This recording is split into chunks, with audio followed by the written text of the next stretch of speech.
Olá, pessoal. Aqui é o professor Wellington novamente. Tá? Nessa aula nós vamos falar sobre luminotécnica, vamos aprender a fazer os seus cálculos. Tá?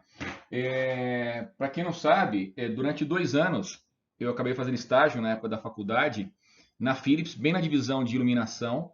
Então, esse treinamento também ele é inspirado. O que eu fiquei dando treinamento durante 2 anos era para engenheiros, arquitetos e vendedores de loja, acontece. Onde nós vamos ampliar um pouquinho mais esse aspecto, não somente englobar as normas da ABNT, mas também vamos falar sobre questões de aspectos psicológicos da luz aplicada na nossa vida, ok? Vocês vão acabar entendendo, pessoal, que basicamente é, tudo pode ser convertido, exatamente fala, num formato de onda, tá bom? A luz é uma radiação eletromagnética, tá bom? E no fundo, pessoal, você não enxerga a luz. Você enxerga literalmente o reflexo do objeto, tá certo? Então, a luz, se você perceber, ela vai bater em um objeto e você enxerga o reflexo daquele objeto, ok? Tá. O que é iluminar? Alguns termos aqui assim, é distribuir a luz de acordo com a percepção humana, tá? Ao longo da vida, quero que vocês entendam, a nossa vista ela vai precisando cada vez de mais luz. Não quer dizer que, tipo, uma pessoa ficou velhinha, que precisa usar óculos, só esse tipo de coisa. A questão é que, tipo, ao longo da vida, é como se a nossa vista estivesse sendo, tipo, gasta, entendeu? E você precisa de mais luz. Bom, e o que é iluminação artificial? É aquela luz que não vem do sol, tá certo? Então, todo o processo que você cria uma forma de luz, né? Ela vai ser uma luz chamada luz artificial. É importante ter esses termos porque vocês vão ler isso aqui em vários locais, em várias literaturas em cima disso daqui. De toda a radiação eletromagnética, pessoal, olha quantas coisas, quantas formas de ondas nós temos aqui assim, tá? E se você perceber, o espectro visível de luz que a gente enxerga é muito pequeno, tá? Um grande teste de você verificar na própria luz infravermelho, tá certo? Do seu controle remoto da sua televisão. Se você pegar a câmera do seu celular e você colocar o seu controle remoto e pegar a câmera e filmar na hora que você estiver apertando o botão, você vai acabar enxergando, a câmera do seu celular ela vai acabar enxergando o infravermelho, mas nós não enxergamos o infravermelho. Por isso que ela é muito utilizada, porque imagine se fosse uma luz visível, cada vez que você apertasse o botão, ficasse piscando uma luz na tela da sua televisão, tá certo? Apesar, eu falei, de ser uma faixa bem restrita, a quantidade de cores que a gente consegue enxergar, pessoal, assim, é uma quantidade bem grande, tá? Ao mesmo tempo, um ser humano estima-se que em torno de 80 mil cores ele consegue enxergar de uma única vez numa determinada imagem, tá certo? Então é muita cor. Dentro do espectro existem muito mais cores do que isso daqui, ok? Então vamos falar um pouquinho sobre cor. Se eu te perguntasse qual desses quadrados é maior, ou qual desses quadrados ele é mais escuro ou ele é mais claro, tá? Então, pessoal, temos que entender que de acordo com as bordas que você colocar em algumas coisas, você vai fazer com que o objeto se pareça maior ou menor, tá? Eu coloquei uma borda bem grossa para que não causasse muito efeito, né? Tá? Mas se você mudar e você fizer tipo uma moldura, você faz com que as cores elas se alterem. Um exemplo muito típico, né, que se vocês perceberem, um exemplo numa câmera fotográfica, tá? Então algumas pessoas têm tipo uns copinhos um pouquinho maiores. Para quê? Porque dentro da onde que está nas bordas da câmera fotográfica, ele fica uma área escura, né? Para que ele capte melhor a luz que está tipo fora, ok? Então vamos ver aqui um outro exemplo, ok? Tá. Os azuis são iguais? Os vermelhos são iguais? Né? Algum é mais intenso do que o outro?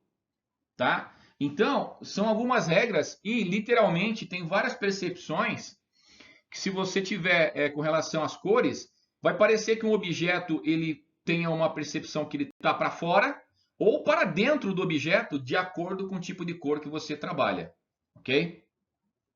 Tá. A iluminação hoje corresponde a 17% de toda a energia consumida no Brasil. Tá? Você imagina quantas ruas, quantas casas tem, tudo isso daí. Bom, no setor industrial, a participação de consumo de energia, fala de iluminação, é apenas 2%. certo? Então, muitas casas consomem também bastante energia. Tá. Então, legal. Ah, professor, então eu vou chegar, vou colocar uma lâmpada no meu quarto. Vou lá na loja, compro uma lâmpada. Tá. Todas as lâmpadas têm a mesma cor? Tá, pessoal? Será? Né? Então temos que ver que a cor ela tem que ser adequada ao ambiente. Quais são as aplicações de iluminação? Residência, escritórios, área industrial. Literalmente, pessoal, também temos que falar na questão dos faróis dos nossos carros. Tá? Então, uma coisinha bastante importante é que é o seguinte, assim, os dois faróis do seu carro, eles não podem iluminar exatamente igual dentro de uma pista. Tá? Aquele que vai estar para o lado de dentro da pista, ele tem que iluminar um pouquinho mais curto do que aquele que ilumina para o outro lado. Para quê? Para não ofuscar o outro motorista que está vindo no sentido contrário. Tá? Então, a aplicação de iluminação ela é muito mais vasta do que simplesmente numa área residencial e industrial. Um exemplo, iluminação de pátios, estacionamentos, né? Iluminação pública, pessoal, iluminação de ruas, parques, né?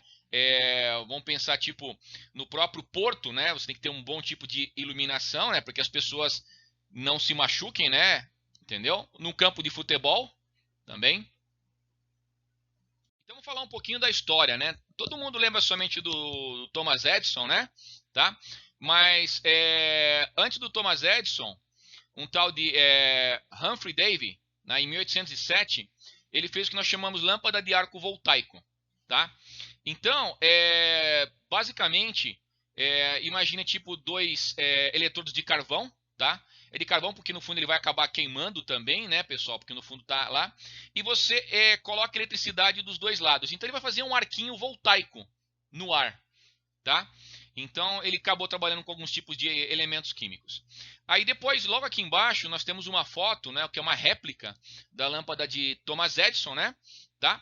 Então ela basicamente ela gerava 1,41 lumens por watt, né? Era uma lâmpada pouquíssimo eficaz, tá? Podemos dizer que aquela se equiparava a uma, se você ligar uma vela na sua casa, né? Você sabe quando falta luz, você liga uma vela, ela não ilumina muito, né? O ambiente, né? Aí quando você liga a luz do ambiente é muito mais forte do que uma vela, né? Bom, então vamos falar agora desse fluxo luminoso, tá certo? Então é a potência de radiação total emitida por uma determinada fonte de luz. E é medido, pessoal, em lumens, tá certo? Então, se eu tiver uma fonte luminosa, quanto mais lumens ela tiver, mais luz vai acabar saindo daquela lâmpada, tá? Então, vou pegar um exemplo aqui. A lâmpada incandescente, né, que ela consumia, um exemplo, uma de 100 watts, ela tinha mais ou menos fluxo luminoso dela em torno de 100 lumens, ok? A fluorescente de 40, aquela tubular zona lá que tinha, inclusive na escola deve ter algumas ainda lá, tem uma variação, tá, pessoal? De acordo com o modelinho dela, pode ser entre 1.700 a 6.000 lumens, tá? Lâmpada de vapor de mercúrio, a gente vai acabar falando também dela, bastante utilizada nos postes de luz, né? E olha só, 250 watts dela produz 12.700. Se a gente comparar que 100 produzia 1.000, se fosse 250, aqui é 2.500. Pode ver que tipo aqui esse cara aqui é quase 5 vezes mais luz do que fosse uma lâmpada incandescente, tá? E nós temos uma power top. Aqui o vapor metálico, 250 watts também, produz 17.000 lumens. Tá. Com base nisso, pessoal, a gente tem que ter um tipo de rendimento, né? Literalmente um fator que nos indica que aquela lâmpada ela é mais eficaz ou a lâmpada é menos eficaz. Por isso que a palavra fala eficiência luminosa, representado pela a outra letra era a letra Φ, tá certo? Maiúscula, e agora a letra Ni, tá certo? Letra grega aqui. Então o que eu vou fazer? Eu vou pegar aqui o 100 e, aliás, vou pegar o 1.000 aqui e vou dividir pelo 100. Vou pegar o 2.700 e vou dividir isso daqui. Então a gente começa a ver aqui as eficiências luminosas. Então a incandescente era 10 lumen por watt, a fluorescente 67,5 lumen por watt, 50 na vapor metálico e 68 aliás, na mercúrio e 68 na vapor metálico, tá? Isso daqui, pessoal, é a eficiência da lâmpada. Literalmente, quanto maior for a sua eficiência luminosa, melhor é aquela lâmpada, tá? Mas a gente vai acabar aprendendo que nem toda lâmpada dá para a gente estar usando. Professor, já estou batendo aqui de cara aqui, eu vou colocar aqui no meu quarto, vou colocar um vapor metálico. Tá, calma pessoal, calma que não é assim que faz. Até pelo tamanho da lâmpada, dimensões da lâmpada, o formato da lâmpada e aplicações da lâmpada, não é bem assim que a coisa funciona, tá? A gente tem que pensar que tem que ser eficiente, temos que buscar lâmpadas cada vez mais eficientes, mas também mais adequadas para o ambiente. A intensidade luminosa, tá certo? É a potência da radiação luminosa e uma dada direção, e ela é medida em candelas, tá certo? Então, eu sei que aqui não deve estar muito bom para vocês verem, ficou meio... Depois eu vou colocar um outro desenho, tá certo? O fluxo luminoso é para todos os lados que a lâmpada envia, tá certo?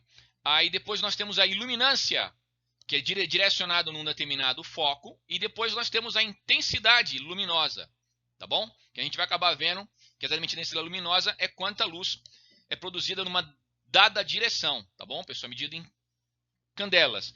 Mas esse cara aqui a gente não vai precisar calcular ele, porque com os outros fatores a gente consegue fazer os cálculos de luminotécnica, mas só para vocês entenderem que existe essa unidade também. A curva luminosa, tá?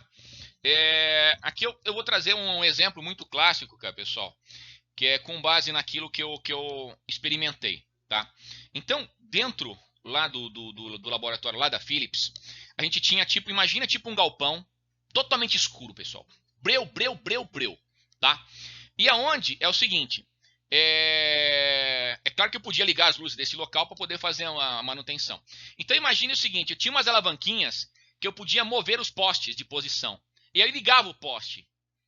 E aí tinha uma câmera que eu conseguia ver qual que literalmente a curva que aquela luminária junto com aquela lâmpada causavam dentro daquele ambiente. Temos que pensar, pessoal, que a luz ela vai estar no sentido tridimensional. Mas imagine dentro de uma rua, se eu colocar duas luminárias, tá? Se elas estiverem muito afastadas, você consegue imaginar que, por exemplo, no meio dessa rua aqui assim, ia ficar um vão escuro? Imagine se você estivesse atravessando a rua e tivesse vindo um carro. Se ficar aquele vão escuro, em primeiro lugar, vai ter problema de visualização, né? E aí o carro pode acabar acertando você porque ele não está vendo você. Você está numa área de sombra, tá? Nem é questão de sombra, é questão que não tem luz ali mesmo, tá? Então temos que pensar, pessoal, fala em iluminação pública é bem importante que você seja visto, tá? Que o carro consiga enxergar você, ok? Então tá a curva luminosa aqui assim. Podemos fazer isso aqui. Com farol de carro também, pessoal. A gente colocava lá, colocava um farol de um carro, ligava-se os dois faróis e olhava. E lá no chão é tipo de um asfaltão mesmo assim, e você conseguiria ver até onde que a luz ia, tá? E se você quisesse lá, você conseguia falar, não dizer que se marcar com giz, mas quase conseguia marcar com giz, onde estava tipo desenhado até onde que a luz alcançava para aquele carro lá, ok? Iluminância e iluminamento, tá certo, pessoal? Bom, então coloquei aqui assim um desenho aqui assim, para a gente acabar entendendo, tá bom? Iluminamento é aquilo que eu estou tentando fazer com vocês aqui na aula aqui, estou tentando iluminar a vossa inteligência, acontece um pouquinho mais, entendeu? Então, pessoal, é o seguinte, se eu tiver um fluxo luminoso de 1 lúmen e ele atingir uma área de 1 metro quadrado, que nós chamamos de 1 lux, que é a medida, pessoal, de iluminância. E essa medida é a medida que vai acabar regendo para a gente, tá? De acordo com a norma NBR 5413, que é para essa utilização, onde eu tenho aqui o fluxo luminoso, tá certo? Dividido pela sua área, tá certo? Isso aqui é muito importante. Então vamos colocar agora aqui assim os 4 itens acontecem importantes aqui assim. Fluxo luminoso medido em lumens, literalmente a luz jogada para todos os lados, certo? Candelas é a intensidade luminosa acontece. Então pense que eu posso ter uma luminosidade que assim o teto pode ficar escuro naquela determinada área, tá certo? Então aqui eu peguei aqui uma luminária que faz 38 graus. A curva, literalmente, é o desenho que essa lâmpada faz. Então pense, aqui do lado da lâmpada a luz é mais forte, aqui embaixo a luz é um pouquinho mais fraca. E a iluminância, pessoal, que é a parte mais importante para a gente, certo? Ela vai ser aonde que ela tem que atingir, tá? Aonde que ela tem que atingir. Então, vou começar a pensar já, tá? É importante que a luz ela atinja o chão com perfeição, né? Aí você vai falar assim, não, professor, é importante que atinja a mesa. Eu falo, pessoal, fala para você, depende. Que tipo de local que você está tentando iluminar? Sempre pense nisso. Que tipo de local você está tentando iluminar? Então, você tem que saber até onde que você quer que a luz chegue e com qual intensidade você quer que aquela luz chegue naquele determinado ponto, ok? Então, a iluminância, pessoal, tá certo? É a luz que vai bater diretamente no objeto, tá? A iluminância é aquilo que é refletido, tá certo? Como é que você sabe? É o seguinte, assim, se você pegar um carro e você olhar determinada posição, tá bom? Deixa um carro parado, sei lá, na sua garagem ou na rua. Se você olhar o carro em outra determinada posição, você concorda que você acaba tendo tipo um reflexo da luz diferente, tá? Não porque somente o formato do carro tá em outra posição, tô olhando na frente do carro, tô olhando atrás do carro, mas a questão é que se você pensar no pontinho de luz, né, é diferente. Um exemplo muito clássico, se você está tipo com um relógio, você está tipo dirigindo, né? Em determinado momento o sol bate e na posição que o seu relógio tiver, vai bater e vai vir aquele foco de luz no seu olho, tá? Então isso aqui chama luminância, ok? Então vamos falar agora de um outro item, pessoal, também muito importante, chama IRC, Índice de Reprodução de Cores, tá certo? Então é o seguinte, assim, por que quando você tira foto no sol, a foto sempre sai tipo bonita, né? Claro que se você for feio, não tem jeito, né? Você vai acabar sendo feio na foto, não tem o que fazer, né? Isso não tem correção. Mas a foto acaba sendo bonita, a cor sai bonita, tudo isso daí, ok? Tá, pessoal? Então é o seguinte, a lâmpada incandescente, como ela é um filamentinho lá, ela tá tipo queimando, o índice de produção de cor dela chega a ser exato a cor do sol, pessoal, tá? As fluorescentes vão de 60% a 90%, tá? Então, é muito comum você chegar e você olhar num balcão de carne, o cara colocou lá uma lâmpada fluorescente de 60%, e aí você olha a carne que tinha que estar vermelha, a carne está verde, tá, pessoal? A carne pode estar podre mesmo, mas se a lâmpada for ruim, pessoal, também vai acontecer esse mesmo efeito. Ou ainda pior, o cara pega a lâmpada, enrola um papel celofane vermelho e coloca ali. Então toda a carne que o cara colocar ali, ela não vai sair vermelha, vai sair vermelhíssima, tá? Isso é uma sacanagem, tá? Mas existe, tá? Então, nós temos aqui a vapor de mercúrio, tá certo? Mercúrio, pessoal, é Hg, tá bom, pessoal? Hidrogírio, tá bom? Hg, bom? Reprodução de cor dele 55. Vapor metálico, tá? 70%.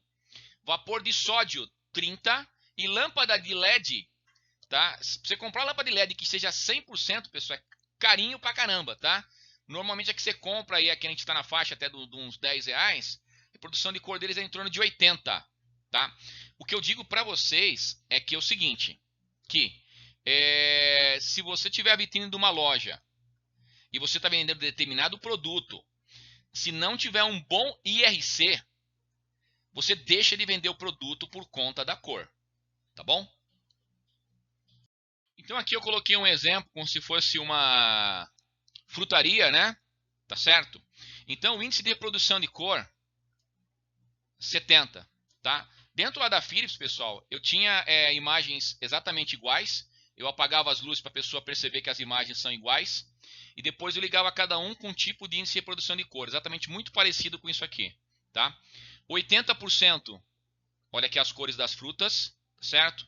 E olha 90% como que fica, tá? Então quer dizer, isso aqui é o mais perto que a gente tem da posição do Sol, ok? E olha isso aqui como ele fica no 70%, fica bem opaco, tá? Então imagine que você tivesse com uma loja, você tivesse vendendo jeans. E o jeans tem um tom de azul. O cara amou o tom de azul que ele comprou lá na sua lojinha, que não tinha uma parte de cor lá 100%, ok? Tá? E aí, o que aconteceu? Na hora que o cara saiu da loja, ele saiu da loja, levou a calça para casa, ele colocou e foi sair durante o dia, o azul não era o azul que ele tinha visto na loja, pessoal. Imagina que decepção. Ou, melhor ainda, vamos pensar o seguinte,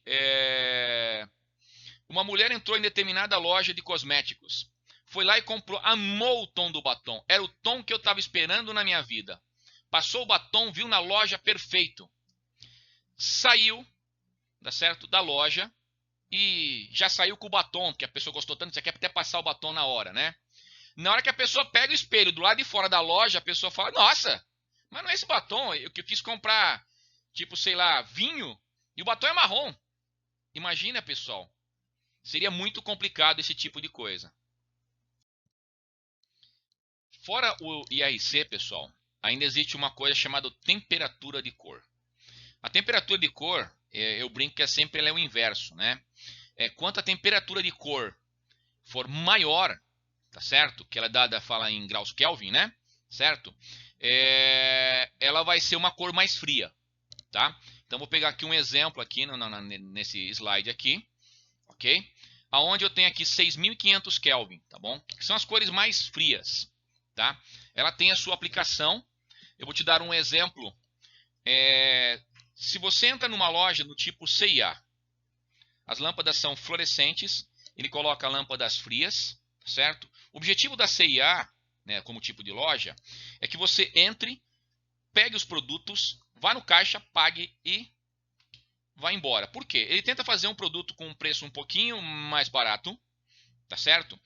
E que você não tenha nem que ficar pensando muito, você vai lá, foi lá, comprou, né? O que nós chamamos de lojas funcionais, tá certo? Agora, se você chega já numa loja um pouco mais sofisticada, tá bom? Então a pessoa foi lá e colocou 3.000 Kelvin. O que acontece? Ele vai se assemelhar, pessoal, a uma luz mais agradável.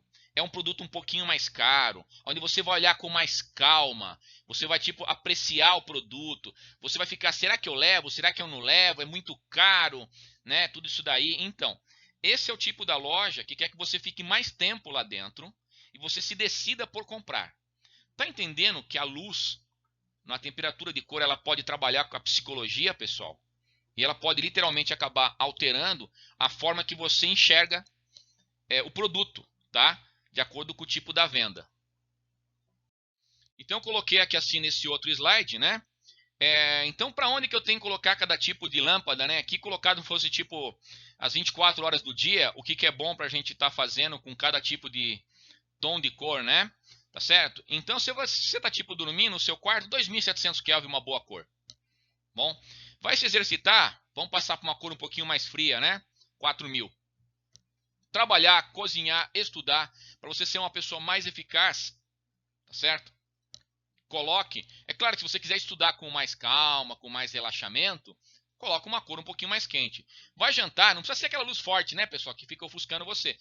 É mais bacaninha uma luz um pouquinho mais fraquinha, num tom, né? E volta a dormir novamente em 2.700 kelvins, ok? Tá, toda lâmpada, pessoal, ela tem uma vida útil e uma vida média, tá? Como que era feito o teste dentro da fábrica sobre questão de vida média? Eu chegava lá, ligava 1.000 lâmpadas, 100 lâmpadas, tá certo? E quando metade delas, a número 50, né, de 100 lâmpadas, queimasse, né, a 51 queimasse, eu tinha 50 lâmpadas, é chamada vida média, tá? A vida útil, que é o seguinte, as lâmpadas fluorescentes, aquelas tubular, com o tempo ela vai perdendo a quantidade de luz que ela vai acabar emitindo. Então, é um pouco mais difícil da gente estar, porque as pessoas trocam só quando ela queima, mas ela vai perdendo a sua eficácia, tá? Então a gente trabalha com vida média, porque isso aqui queimou, né? Então a lâmpada incandescente é em torno de 1.000 horas, a fluorescente 7.500 horas e as LEDs deveriam durar 25.000 horas. Acredito que algum de vocês já deve ter comprado lâmpada LED, tá? Ela durou menos do que um ano e não era para acontecer isso daí, pessoal, tá? Mesmo que você deixasse ela ligada 24 horas por dia, ela não era para ter tipo queimado, tá? Só você fazer o cálculo aí, né? Você vai acabar percebendo que ela não está durando tanto quanto deveria, tá bom? Então aqui coloquei os tipos de lâmpadas que vocês podem encontrar no mercado, apesar que tipo a incandescente hoje em dia não é mais vendida. As halógenas a gente vai acabar vendo elas aqui, dicróicas, fluorescente, fluorescente compacta, mista, vapor de mercúrio, vapor de sódio, vapor metálica, luz negra e LED. São todos os tipos de lâmpadas que eu acabei listando agora aqui. Lâmpada incandescente. Se você tiver alguma dela aí, guarda ela na sua casa, coloca dentro de uma caixinha, enrola muito bem para não acabar quebrando, né? Daqui um tempo, né? Você, tipo, daqui a, sei lá, 20, 30 anos lá, aí os seus netos, né, vão estar vendo isso daí, vão achar uma coisa do além, esse tipo de lâmpada, né? Eu com meu avô, a gente arrancava essa parte aqui de baixo aqui, aí eu tirava toda essa parte aqui do miolinho dela aqui, ok? Quando a lâmpada queimava, amarrava um arame nesta posição aqui assim, fazia um ganchinho, invertia ela, colocava água, colocava uma plantinha e pendurava ela na parede, pessoal. Uma decoração super bonita, super bacana para uma lâmpada dessa queimada, tá, pessoal? Essa lâmpada era muito utilizada desde a época das criações da lâmpada, né? O filamento dela é feito com tungstênio, tá certo? Então, para grande suportar a temperatura, né? Você colocava, ligava ela 5 minutos, colocava a mão, você queimava a mão nessa lâmpada, né? Para quem nunca não passou por isso daqui, né? Mas acabava queimando a lâmpada. Queimava a mão. Lâmpadas halógenas, tá certo? Ainda elas continuam existindo, pessoal, no farol dos seus carros, tá certo? A diferença para a lâmpada incandescente, porque também é uma lâmpada incandescente, tá? O filamento dentro do carro é um filamento um pouquinho mais durinho, porque a outra é muito molinha. E dentro, pessoal, eu coloco um gás halógeno, tá certo? Esse gás faz com que literalmente a quantidade de luz dobre dentro dessa parte do vidro, tá? Também era muito aplicada para filmagens, né? Então o cara vinha com aquele refletor, quando você está naquele casamento, né? O cara vem com o refletor com uma lâmpada halógena, em primeiro lugar porque pensa, a cor vai ser uma cor real, né? O cara vem com aquele negócio quente no teu cangote ali, cara, você já não quer ser filmado, né?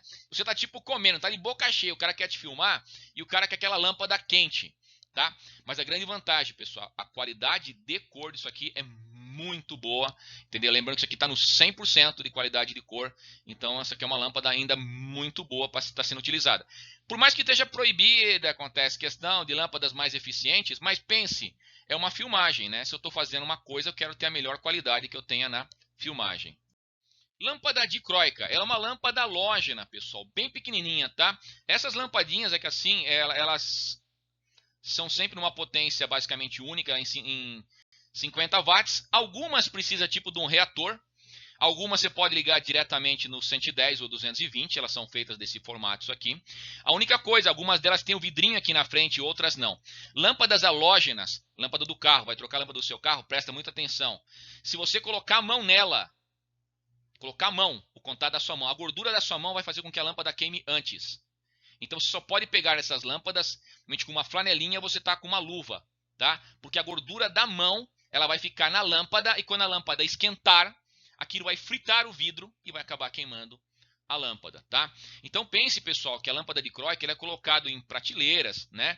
Em sancas de casa, fica super bonito isso daí. Pense que isso daí, literalmente, você não vai economizar energia nesse local, porque não é uma coisa que você vai ficar ligado 24 horas por dia. Dentro de uma loja, sim, né, pessoal? Mas o cara quer a melhor imagem da loja dele. Então, será que não compensa, literalmente, você pagar um pouquinho de energia para ter uma melhor imagem, né, dentro da sua loja, né, uma imagem correta do seu produto? Lâmpada fluorescente, né? O fluorescente é a tubular e temos a fluorescente compacta, tá certo? Qual que é a diferença das duas? Acontece, fala, pessoal, reprodução de cor, isso daqui depende muito do modelinho dela, depende muito da aplicação. Se eu quiser colocar luminárias longas, eu pego a tubular. Se eu quero colocar luminárias dentro de um spot, né, que a gente vai acabar vendo que é um spot, eu coloco ali dentro, a lâmpada fica embutida, fica super bonitinho, fica parecendo quase que uma lâmpada dicróica, só que a qualidade de cor é diferente. Lembre-se que magazines, lojas rápidas, né, elas vão trabalhar com esse tipo de iluminação, né? Pode ver que as duas fotos que eu coloquei são lojas com um bom tom de iluminação, bem iluminadas, tá certo? Né? Porque no fundo você tem que ver o produto, né, pessoal? Loja com sombra não funciona, né? Então, mas são aplicações completamente diferentes, tá? O pó que reveste essa lâmpada não é um pó Vou colocar o seguinte, o pessoal fala, mas esse pó, ele é contaminante, papapá. A única coisa, pessoal, é literalmente como ela tem mercúrio dentro, tem um pouco de gás mercúrio dentro, então não é bom que você sai quebrando essa lâmpada na rua, tá certo? Então não é uma lâmpada pra você ficar brincando com esse tipo de coisa, levou lá, descarta no local correto. O pó dela, pessoal, é um pó fluorescente, tá? Esse pó acontece, ele é básico, acontece, ele não faz nada. Ah, professor, mas eu me cortei lá, demorou para cicatrizar. Esse vidro, ele é bem fininho, bem fininho. Então o corte que ele vai acabar fazendo, ele vai acabar cortando várias camadas da sua pele, por isso que o corte pode causar um corte profundo, brincar com esse tipo de lâmpada, tá bom? Lâmpada mista, pessoal. A lâmpada mista é uma lâmpada bem interessante, onde eu posso tirar, pessoal, uma lâmpada incandescente e ir lá e rosquear e colocar a lâmpada mista. Ela não precisa de nenhum acessório extra, tá? Ela é bastante aplicada em áreas grandes, em pátios, em galpões, né? Tudo isso daqui. A grande vantagem que eu estou falando, ela é super fácil. Eu vou lá, coloco uma luminária, rosqueio ela lá, acabou, está funcionando, tá? Então ela é muito prática para ser utilizada. A lâmpada a vapor de mercúrio, tá? Eu coloquei uma imagem que assim, ela é branca, tá, pessoal? Coloquei uma imagem só para vocês possam ver dentro dela, né? Então aqui dentro, aqui ela tem um tipo de um bulbo aqui no meio, aqui assim, né? Literalmente que ela acaba acendendo. Para ligar ela, pessoal, ela tem um reator, tá certo? Vou colocar o nome certo dessa coisa aqui, reator, tá certo? Que ele vai controlar a corrente para que essa lâmpada, para que ela não queime. Esse tipo de lâmpada, se você desligar, ela não liga na hora, tá? Por quê? Porque o gás, ele pode ficar todo colocado de um lado, então ele tem que esperar esfriar, para que o gás depois ele espalhe, para que ele volte a fazer a conexão de um lado até o outro aqui, tá bom? Ela é todinha branca, bastante aplicada, pessoal. Iluminação pública, tá? Várias ruas, se você enxergou uma lâmpada levemente azulado na sua rua, com certeza deve ter tipo lâmpada vapor de mercúrio. Lâmpada a vapor de sódio. Aquela lâmpada amarelada. Você chega na praça, cara, que coisa horrível, tá? Pode parecer horrível, pessoal. Só que é o seguinte, a troca em várias e várias ruas, em várias e várias praças, sabe por que trocaram por vapor de sódio? Em primeiro lugar, colocaram o poste um muito longe do outro. Quanto custa tirar um poste e colocar o outro? Bastante, certo? A lâmpada a vapor de sódio, tá? Ela na mesma potência, né, ou até um pouquinho menor. Eu vou tirar 250 lá e eu vou colocar 200 watts de vapor de sódio. Vapor de sódio vai produzir para você, pessoal, 22% mais luz. Tirei 50 watts por poste e consegui 22% mais luz. Tá. Reprodução de cor dessa lâmpada aqui é lastimável, pessoal, 30%. Bom, 30% reprodução de cor. Tá. Se você está atravessando a rua, o que é importante? Ver se o carro, se ele é verde claro ou é verde escuro, ou você vê o carro. Tá entendendo? Então, em várias cidades acontece, causou uma economia de energia, trocar a lâmpada, apesar das pessoas não acharem bonito, mas imagine numa rua que tinha várias áreas de sombra, você sumir com essas áreas de sombra. Então, quer dizer, você faz com que as pessoas se sintam um pouquinho mais seguras com a iluminação. Lâmpada de vapor metálico, tá? Então, eu vou colocar a principal aplicação dela, pessoal, em estádio de futebol. O estádio de futebol, para que a empresa que vai filmar, ela exige que você coloque o vapor metálico. Apesar de ser 70%, né? Não vai ter uma lâmpada tão eficaz para você colocar naqueles refletores lá no alto, tá? Uma coisa muito importante que dentro do estádio, né? Não somente estádio, um exemplo, uma quadra de tênis, né? Não pode haver um negócio chamado sombra, pessoal, tá? Se você chegar aqui, se você está vendo a filmagem lá do jogo lá e tá aparecendo tipo para o jogador, parece tipo um xizinho, né? Parece que tem um xizinho, parece que tem 4 jogadores lá. Pense que para o jogador, pessoal, quão ruim é o cara ver uma sombra, tá? Enxergar a sua própria sombra. A pessoa, mas durante o dia, quando tem o jogo, aí, pessoal, você não tem como controlar, né? Aí a sombra acontece e fala, vai estar apenas em um único sentido. Não vai estar em 4 sentidos, tá? Um outro local de vapor metálico, pessoal, é literalmente em faróis de carro, tá? Lâmpadas xeon, é vapor metálico. E aí vem a frase errada que muita gente fala, né? Ah, professor, tem reator. Não, pessoal, tem ignitor. tá? Para que serve o ignitor? Vamos colocar aqui ignitor, tá certo? Imagine que é o seguinte, se fosse reator como era lá no vapor de mercúrio, o que aconteceria? Literalmente, quando desligava a lâmpada, tenta ligar a lâmpada, não liga de volta, tá certo? Ah, professor, mas dentro do estádio, se apagar todas as luzes, claro, pessoal, a lâmpada do seu carro é uma lâmpada pequenininha, a lâmpada que vai naqueles carinha lá, pessoal, é uma lâmpada, acontece e fala com 15, 20, 30 centímetros, é uma lâmpada bem grande, tá? Então, o vapor está aqui dentro, ó. Novamente, o vapor está aqui dentro. Ele vai se concentrar em um dos lados se não se concentrar aqui na parte de cima. O ignitor, pessoal, é para que ele dê uma pancada. Ele vai carregar energia e vai dar uma pancada na lâmpada. Por quê? Literalmente, eu tenho que fazer um arco voltaico de um lado ao outro da lâmpada para que a lâmpada ligue. Tá? Então, dentro de um carro, se a gente falar que é o reator, esquece. Tá certo? Ah, mas todo mundo chama de reator, professor. Tá, então beleza, acontece. Então, todas essas pessoas literalmente falam, elas não entendem do nome da coisa, certo? Então, o nome correto disso daí, em todas as fábricas, é ignitor, tá certo? Para que ele crie um arco voltaico. Ele não é reator, controla a corrente. O ignitor, ele vai te dar literalmente, fala uma corrente maior para que literalmente volte a ligar a lâmpada. A lâmpada de luz negra, pessoal, apesar de você não enxergar a luz negra, lembre-se, você não enxerga a luz, você enxerga o objeto refletido.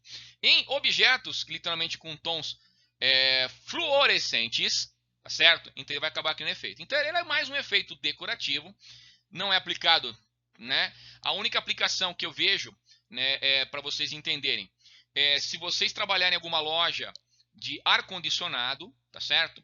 Você pode colocar o carro num local um pouco mais escuro, né? E você colocar a lâmpada de luz negra e você vai conseguir enxergar se tiver algum tipo de vazamento no ar-condicionado do carro, tá? Ele vai ser um tom meio roseado. Você vai acabar vendo o gás saindo, né? Indeterminado. Pode sair o mínimo de gás que tem, mas se você colocar a lâmpada bem pertinho, você acaba enxergando que tem algum tipo de vazamento. E, por último, na aula de hoje, tá certo? Eu vou falar da lâmpada de LED, tá, pessoal? A lâmpada de LED tem uma variação imensa, acontece depois que eles começaram a inventar as fitas de LED, as fitas de LED que você altera a cor, criaram lâmpadas inteligentes que através do celular você muda a cor, a intensidade da cor, tá certo? Tem uma série de itens relacionados a isso daí. O que é muito comum encontrar também via internet são os malucos, pessoal, que literalmente, queimou um LED dentro, você vai lá, desmonta essa lâmpada, isso daí, e o cara vai lá e ele solda. O LED queimado, sol nas perninhas do LED queimado lá, e a lâmpada volta a funcionar mais um tempo. E pessoal, é normal isso daí. Só que pensa, se eu tinha calculado uma corrente, eu vou aumentar a corrente para os demais LEDs. Então, a chance dos demais LEDs queimar é maior ainda. Se queimar o segundo LED, aí você vai tentar soldar e vai funcionar, sei lá, mais um dia, vai queimar de novo e não dá muito certo. Tá bom, pessoal? Então, tomar cuidado só com esse tipo de coisa. A grande versatilidade, né, que é o seguinte, professor, por que antes não faziam lâmpada de LED? Esse LED foi desenvolvido, professor, em 1962. A questão, pessoal, que o LED de alto brilho, né, e o LED azul são coisas mais novas, pessoal. São agora da nossa época aqui, geralmente fala já do ano 2000 para cá, literalmente essas intensidades. Se o LED não produzisse muita luz, ele não serviria para iluminação. Tá? Só que toma cuidado, por quê? Porque muitos fabricantes mentem descaradamente sobre a quantidade de luz. Aí você vai lá, se tinha uma lâmpada, uma fluorescente compacta, colocou uma LED achando que vai economizar um pouquinho de energia, tá? E você vê, poxa vida, professor, mas ficou muito escuro o ambiente agora, era mais claro antes, com incandescente era mais claro ainda. Então a gente vai acabar vendo isso daí, pessoal, na próxima aula, para ver todos esses itens em cima disso daí, beleza?